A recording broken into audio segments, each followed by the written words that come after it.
You're listening to the Do Something More podcast, and this is episode 21 with Melissa Christensen and the Utah Kids Foundation, supporting individuals and families with special needs.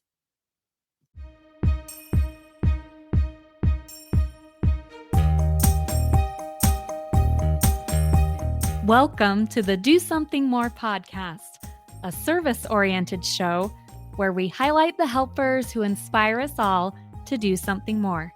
I'm your host, Melissa Draper. Thank you so much for being here.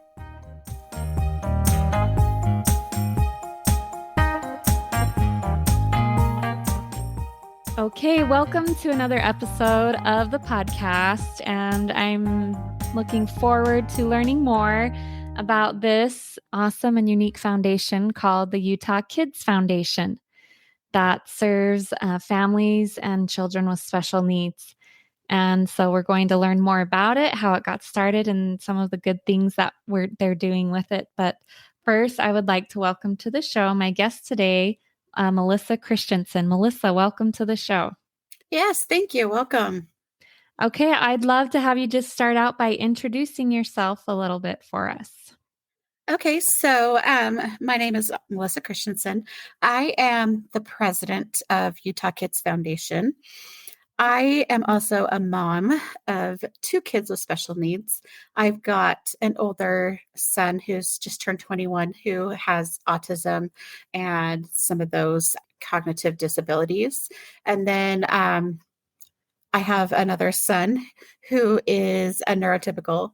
And then my youngest son, he just turned 16. So he is very medically fragile and medically complex. He has a lot of different disabilities from cognitive disabilities. He is also autistic and has pretty severe ADHD, also like developmentally delayed in that respect. He's also got some neurological disabilities, and he's been tested, a genetic test done that showed he has something called the trio gene, which explains some of what he has, but there was only 10 documented cases in the world with this gene.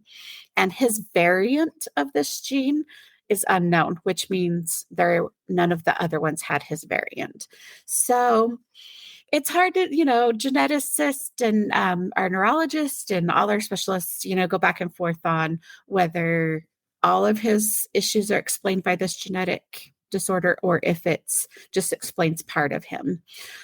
But he's got a lot of, like I said, neurological issues. He has dysautonomia, which is where you don't regulate like the things in your body that are automatically regulated, like your blood pressure, your heart rate, your temperature, those kind of things. Like his doesn't work. So He doesn't regulate his temperature. His heart rate can bounce all over the place. His blood pressure can, be high, sometimes drop, that kind of stuff. So that is one of our, his bigger challenges just because it affects his day to day. He also does not have basically any GI function. So he has problems in his entire GI system. So he has swallowing difficulties. His stomach doesn't empty. He doesn't have any motility at all through his intestines at all. So he has been on TPN, which is IV nutrition dependent, for 10 and a half years. Wow. And he's doing great.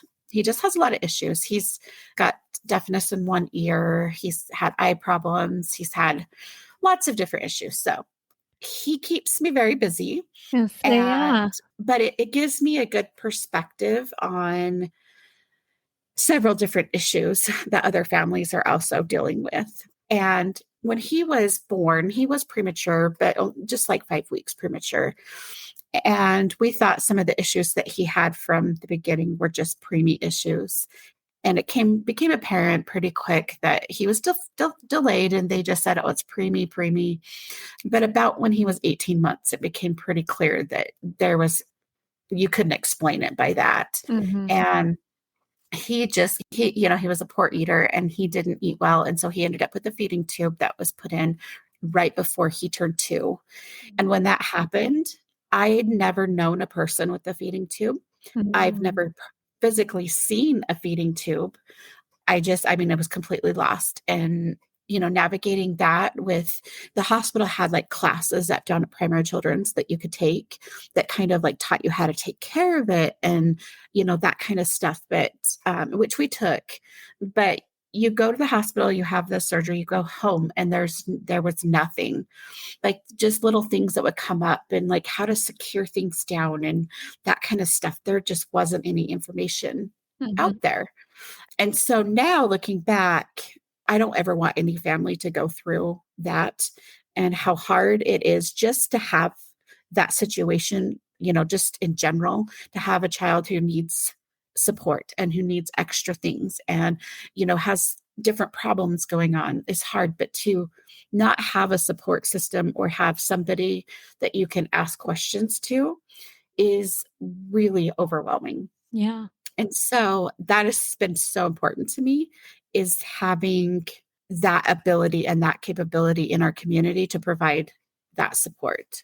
Yeah. And that's what Utah Kids does. Right. And Well, you've been a mom in the trenches doing this for a yes, long time. yes. So I understand, when moms are overwhelmed and when they're posting questions and emergency issues, that kind of stuff that's posted in our support group on Facebook. Mhm. I, as well as other board members that are on our board for Utah Kids, we all are special needs moms. And so we understand what's going through their life. We understand what challenges that they're facing.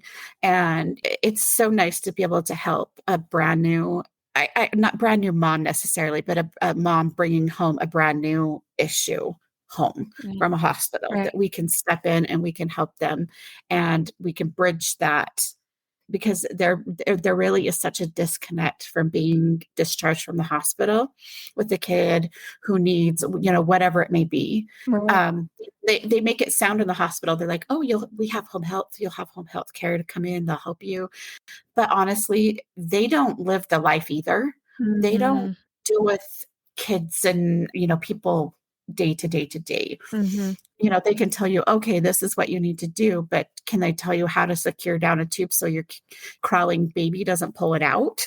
Right. That kind of stuff. And so that's where we are here to step in and be and help. And we have just under 6,000 families that are in our support forum alone. Wow. And we're very broad. So we're very Yeah. unique in that we don't center towards one specific disability. There's a lot of Facebook groups out there and there's a lot of support groups that are for a diagnosis specific, Mhm. such as a Down syndrome support group. There is a lot of like autism support groups, but we are all encompassing. So in our support forum, we have families who have kids with autism, maybe higher functioning autism, ADHD, all the way down to kiddos with total care. And so our criteria for joining our group is basically, do you have a child with special Are that you needs, navigating additional that care? with special needs? Yeah. Yeah, Wow. That's exactly. great. And that's it, and but the amazing thing about that is that with the amount of families we have is even families who have more unique circumstances that aren't more of the normal, there's always somebody else that can help. There's Right. always somebody who knows and can help with that situation. Yeah, there's And definitely that power in that community. exactly, exactly. And so it's just amazing to watch, as we just watch the day to day going on in our Facebook group Yeah. of, it doesn't matter what the question is and what the problem is. Yeah. Somebody knows an answer or knows a resource to say, hey, you should call this group or you should call and do this or whatever. Right. So That's we're really great. unique in that because we don't specify specific disorders and that kind of stuff, that we can be a more broad support group. Yeah. Well, that is great to build that sense of community. I think that is something that definitely any mother appreciates, but especially one that's navigating some of those overwhelming Yes. feelings and challenges. But I would Yes. just love to go back a little bit. So I'm it seems that it was your Okay. children that really motivated you wanting to start this foundation. And how did you go about that and being able to navigate that while also taking care of the needs of your family as well? Okay, so actually, Utah Kids started as just a Facebook group, Okay, so that was and your very first thing was the support group that yeah, you but still I do. didn't start it. Okay. It was started by somebody else. I just joined it when we only had just over 100 people in Wow. it. So, long, long time ago. And so it started as just a Facebook group. And then in 2015 is when the nonprofit, we got the 501c3 status and got all that taken care of in the end of 2015. 2014. And the reason for going from just a support group for families is that we do, and the biggest part of what we do actually is medical supplies. Mm, And so, in order to do that, like legally, and to do that the way it needs to be done, we had to become a nonprofit. And so that happened, and I was involved as a secretary. Started as a parent advocate, and then moved into like a secretary position, and then I became president in 2018. wow. In 2020, we had to make some changes, and we no longer had our executive director who did played a part in creating Utah Kids. And so we kind of did a rebranding kind of, and a refocus on what we truly wanted to do and where we wanted our foundation to go. And I'd been president for 2 years, but I wasn't really able to do a lot until we made those changes and had our executive director is no longer with us. And then we don't have an executive director. We just have a president now. And that's when it kind of took off, and we've made, some significant changes, and we've grown so much since then. Wow. So I've been involved from a long, long time. I haven't been completely in charge by myself until 2020. It Okay. was actually the week COVID shut down Wow. everything that I took that on. And it was a hard Yeah, time. that was It was like the timing was really difficult to do that. But here we are 3 years later, and right. it's amazing how far we've came in just 3 years. So Yeah, that was a daunting time, I think, for many nonprofits to yes. figure out Well, yes, how to serve because the communities that you want to serve. yeah. Well, see, our problem wasn't so much, we didn't really stop doing what we do. That part didn't really affect us. It was the grants. All grants shut Mhm. down. Funding was the biggest issue. Wow. So that's what made it really tricky. Is if there was a way to have not done it right when COVID shut everything down, obviously that we probably wouldn't have done that. But that's how it worked out, and it's good now. And I'm really glad that it happened and we did it and didn't wait around Right. to be, well, let's see what COVID Kept does, moving type of a forward. thing. Because I know, right? Exactly. So Well, that's great. Well, yeah, so I would love to hear I know you have kind of different areas that you choose to meet those needs of special needs families. So you talked yes, first about you have this Facebook forum for yes, anyone we that do. has a child with special needs. Yes, and our criteria for joining the support forum, just because we want to keep it a safe place for parents to be Right. able to talk, is again, you have to have a child with special needs, and there's no, like I said, we're broad, just special needs is all.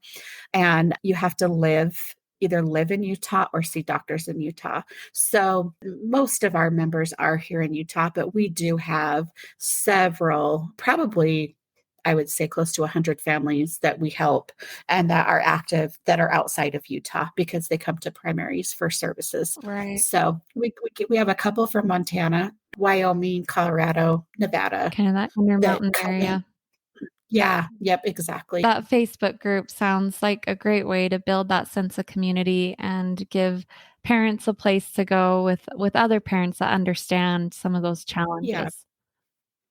We've had several families that have moved from Utah, and we give them a grace period. We give them about 6 months before we're like, okay, you probably need to leave the group because you're not here anymore and you're not using, our services. Right. I mean, every single one of them just say, I wish that wherever they're living had something like Utah Kids. There's nothing like that, here.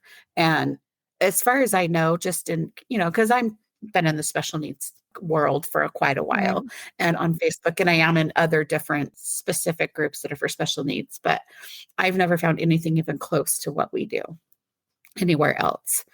I wish that we could, there's other people outside of Utah that could kind of take our model and the way that we're doing things Right. and be able to do that, because in Utah we see what a need is, and it's a daily struggle. And just I have personal friends who are not in Utah anymore and don't have that support anymore, Yeah. and it's hard. Yeah, It's hard. definitely a So good and unique service that you're performing with that. yes, So, yep, and then you talked a little bit about the other part of your foundation is helping with medical supplies. So, do you want to just expound on that yeah, for a little bit? yeah. So, what we do is we take unused medical supplies. So, whether that be a family who has too much of the formula for their child and don't want to store it, or just extra medical supplies, all the things that come with feeding tubes and those such things. And that's kind of how we started, is we would take those extra supplies and then we would get it back out to other families who needed them. Either they don't, insurance is not giving them what they need, or they don't have insurance, or it's emergency situation. I went to the doctor. My doctor decided that my child needs to change to this formula today, but the medical supply company is not going to be able to get me that for 3 or 4 days. And that's where we step in and we're like, okay, we have this formula, and then we, can get it to them. And so that's how it started and how things were going. We're at a place now that all of the healthcare companies in Utah know to give them our phone number to any patients who call and have supplies that they want to return. Because a lot of people think that, okay, I needed the supply, but I don't need it anymore. I'm done with my treatment. Mm, I can just call IC or CVS or any of these, nursing companies and say, hey, can you come get this? And find out that they can't return. Once it's come to your house, you can never return anything. And so then they're sitting on supplies. And so all of the companies give them our number and tell them to call us to donate. wow. So we're getting a lot of supplies in that way now. And so we're no longer just getting things from the special needs families that have just children, which is where we started from. Was, we were based around kids Hmm. more.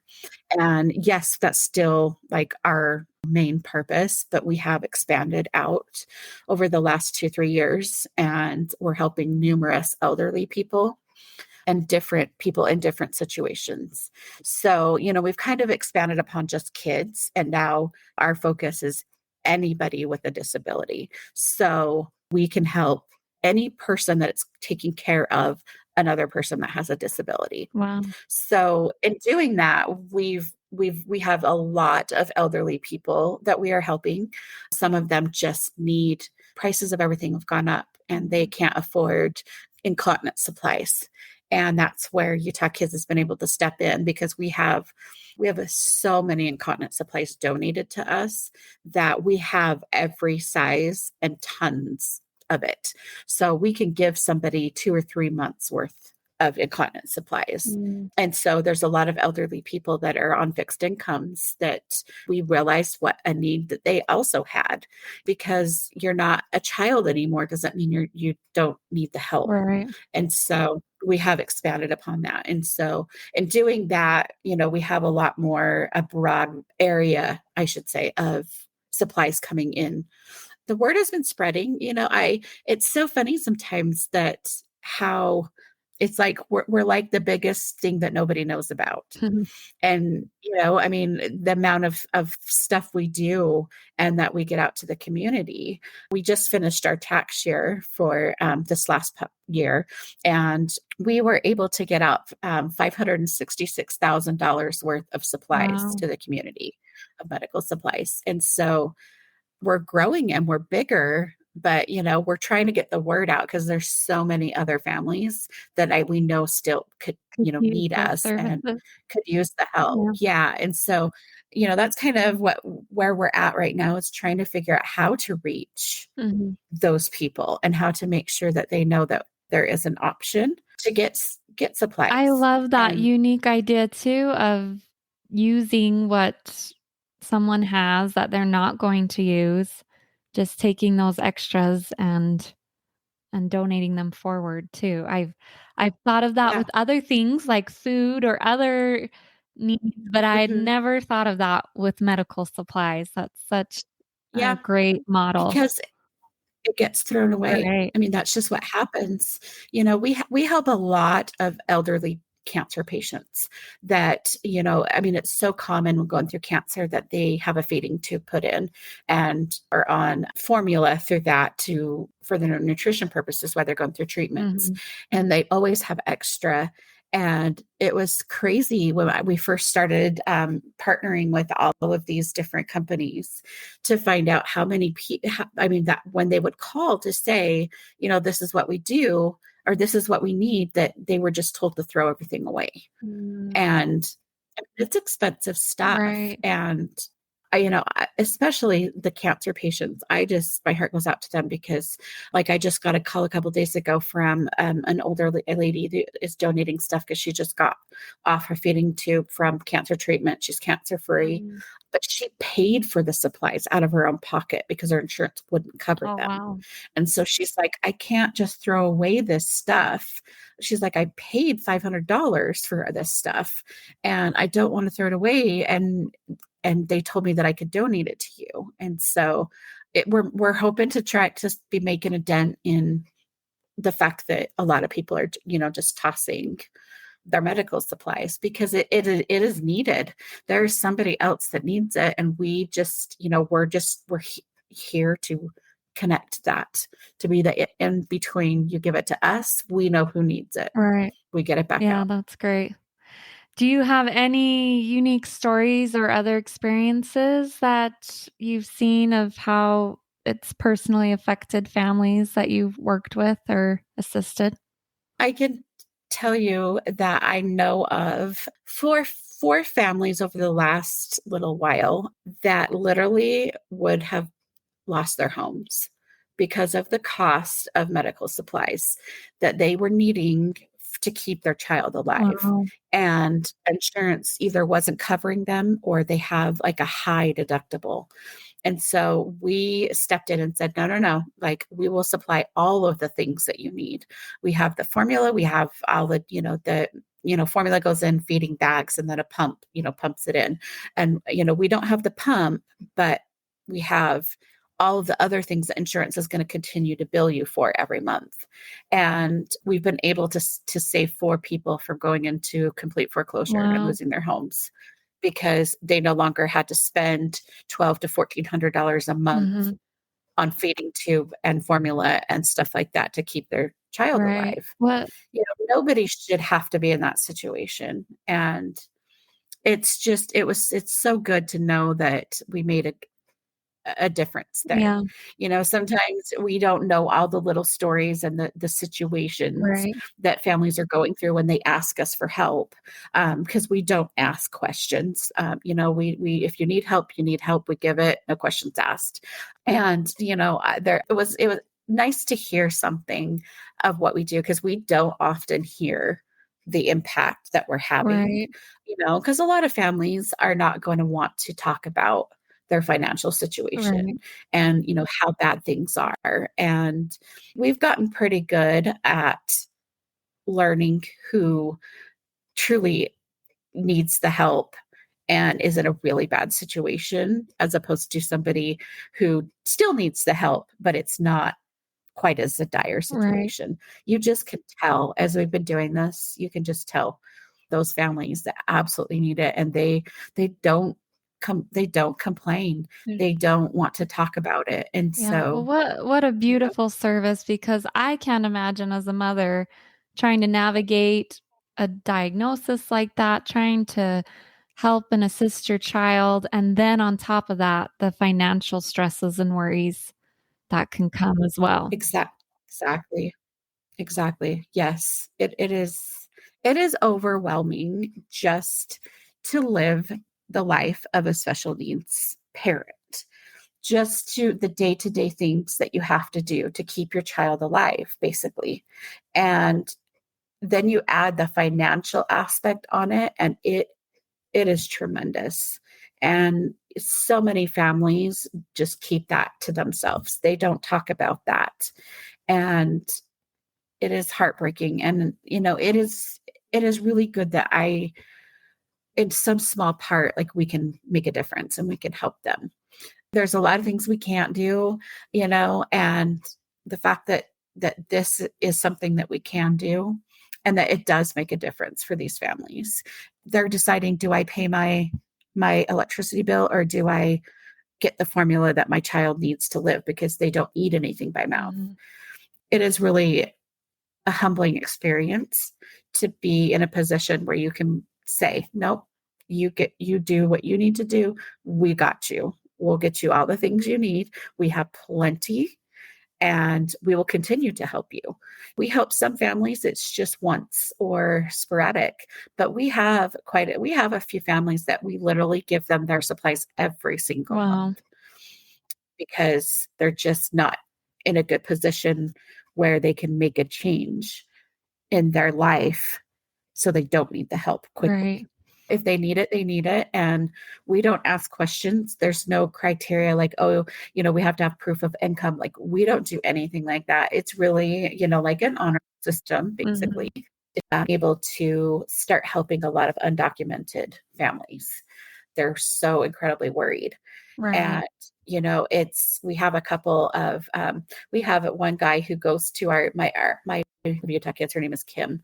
He shows up at her house. He doesn't speak English, and he has just a list. And thankfully, her house is a big area for people to drop supplies off to. So she generally has a lot of things just on hand Mhm. in our Utah Kids van that we use to transport supplies. And it's several families that he's coming to get medical supplies for. And he doesn't want to tell us names or anything. Right. And so, because generally we keep track of names simply because we need to keep track of what we're doing, Right. like How who needs much you're what kind of stuff. Yeah. right, how many But you're with him, helping, and yeah. yeah, but with him, it's just we don't ask questions.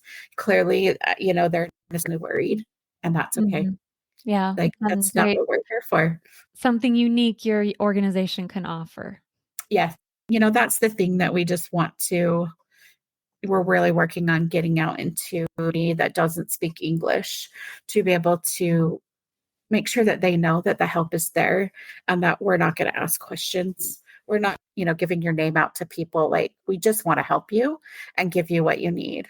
And we get a lot of people that come from other countries to primaries for like transplant. So the transplant clinic, we help a lot of patients that come from out of the country because they Mhm. come here to have an organ transplant, and they go in the hospital, and while they're at the hospital, everything they need is provided for them. But then they're discharged from the hospital and they stay here, sometimes up to 6 months before they can go back to their country. And Mhm. they don't have supplies provided for them. So the transplant clinic have become pretty good friends with us. And we help step in and help with formula and feeding tube supplies and those kind of things for these patients because they're here from out of the country. And once you're discharged, the hospital no longer can give you supplies. Right. So, Wow, well, yeah, it sounds like you've been able to just fulfill so many of your own little unique places in the community where yeah, those needs are real. yeah, And I wanna go back to how you mentioned, what it's like being the parent of a special needs child.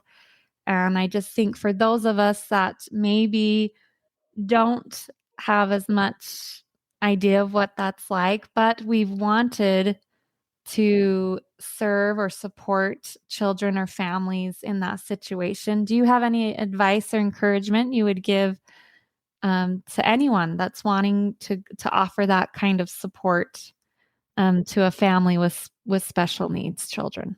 Our biggest thing probably would be just getting the word out. Just saying, hey, I heard about this organization, Utah Kids Foundation. You can just Google it and our website will pop up and they can look on our website and contact us that way.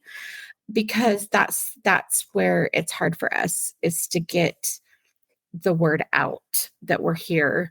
And it's slowly getting better and better. And, we're getting more and more people that have heard of us. But still, we just need that word of mouth. And even if you don't know anything about what we do, technically, if you could just, if anybody can just say, hey, I heard about this organization that helps people with special needs. And, if they can get to our website, from there, we can get things figured out for them. But that's kind of our biggest thing. Our other thing that we rely on the community for is, so we do a program that we call Stuff the Stocking, which is like a sub for Santa. So we provide Christmas for our families that are in our foundation. Those families that obviously, due to the circumstances, a lot of them don't have money for, extra money for Christmas. And so that's where we step in. And this last year, we did Christmas for 300, just under 300 kids. It's like wow. 292, I think is what the total number was with a total of 100 and something families. And we just step in and we rely on sponsors, people that want to sponsor, people that want to just drop off a toy or two. We start advertising. It's going to go on our Facebook page. So we have two Facebook pages. We have one that's the parent forum that you have to ask to join, but we also have just a Facebook group that's for our foundation. So we have information on there. We also have information on our website, Instagram, all the social media stuff will start popping up in October. And that's a really good way for people to help or to just spread the word. If somebody is looking for something to do, like that's our biggest time of year that we need the help, is to provide Christmas for these families. Right. Well, I will include links to all of those in the show notes for anyone that wants to look into that more, of what your foundation does and assist with those things. So thank you for sharing those. Well, Melissa, I have loved learning about the Utah Kids Foundation and all of those good things you're doing. Any final thoughts or words you want to share on why this matters to you, or encouragement to anyone that's navigating those challenges? I think I just want everybody to know that there is support out there and you are not alone. I also understand personally how alone you can feel and how hard it can be. And I don't want people to feel alone. We want everybody to have that sense of community and that sense of somewhere that you belong. Because a lot of us, I went through this when my son was younger, before Utah Kids started, is, just not having a place to belong.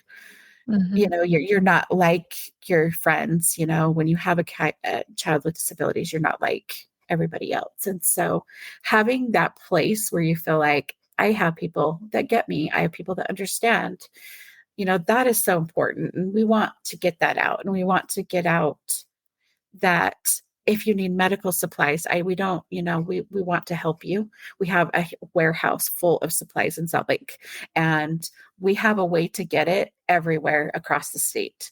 So, that's kind of how we work, is we have our warehouse and then it goes to different locations everywhere from Logan clear down south. And you just pick where is closest to you. And then the supplies will get moved there and then they go, they can go pick them up there. And so we have a lot of people behind me. I have a board, but we also have moderators. We call them moderators and drop locations, that everybody, things come to their house and drop There's, supplies are donated and dropped off or picked up. And everybody, our board and our drop locations, we're all volunteers. Nobody gets paid in our organization at all. And so we're all volunteers and we're all here to help. We're all here because we want to be here. We're here because we have kids that are special needs. And so we understand and we want to help as many people as we can get to. Yeah. It's a great mission and a great message. And I think that every parent or individual navigating those things needs to hear that they're not alone. And I just Yes. love hearing, Melissa, as well, how you've taken those things that you had to navigate as a mother and are now using them to help other people and families is great. Yeah. So It's an amazing thing. yeah, It really really is. is. Yeah. Well, thank you so much for coming on the show today and sharing all about it. Yes, I appreciate it. Thank you for letting me, because we want to get the word out to everybody that we can. And that concludes my interview with Melissa Christensen. And as I was conducting that interview with her, I just kept thinking how she has such a big heart.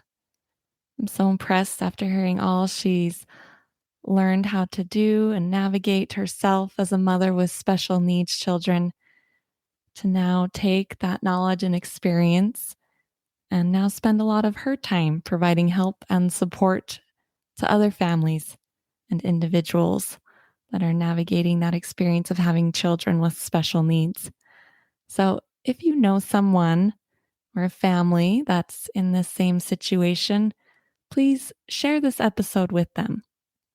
I think they could gain a lot by just hearing Melissa's encouraging words and also learning and knowing about some of the resources that are available to them, either financially with the work they do by helping people with medical supplies, or also just finding a community and a place to find encouragement and support in the Facebook group that she mentioned. And I just think it's amazing work they're doing to help people in need with medical supplies. That idea of taking extras and surplus and instead of throwing it away, finding a system that you can use it to help others in need. Such a great model. And I think a great role that they're helping with and fulfilling in the community. So, if you were inspired while listening to this podcast and you want to learn more about the Utah Kids Foundation or how you can assist or contribute to them, I will leave links to their website and their social media pages in the podcast notes. And you can go and learn more about them. Or if you want to donate some medical supplies that you have on hand, you can find that information as well. So, it was an inspiring interview. I hope you enjoyed listening to it. I know I got a lot out of it as well. So, thank you so much for being here. I'll see you next time.